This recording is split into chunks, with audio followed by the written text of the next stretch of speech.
shooting range. Ito try natin tong 12 gauge ng Rock Island Armory Carina. 3 inches chamber. Ito naman yung Mach 9mm. Siyempre yung ating personal favorite Glock 43X. So try muna natin to shotgun. Medyo challenging kasi ang shotgun dahil so powerful, malakas ang recoil, so kailangan pag-aralan maigi yung pag-handle.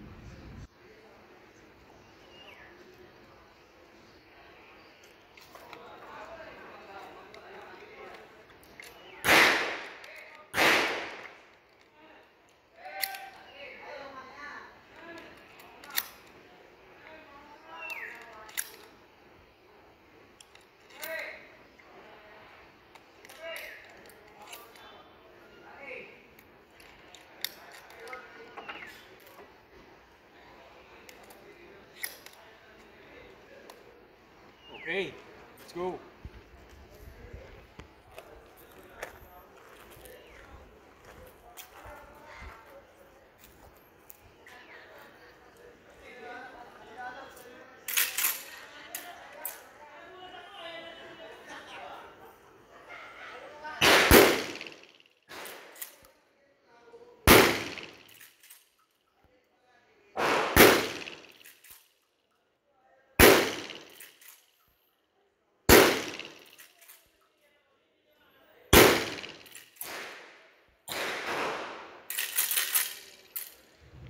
Piece of cake.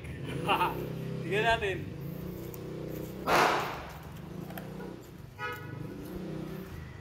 Asan yung ulo? Nawala ang ulo. Headshot. Pucha, ang lupit nito. Sisiw. Ay, wag kayong lalaban dito. This is my second time using a shotgun. So, nasa training mode pa lang tayo. Sooner or later, mape-perfect din natin yung tamang form. Okay, thank you.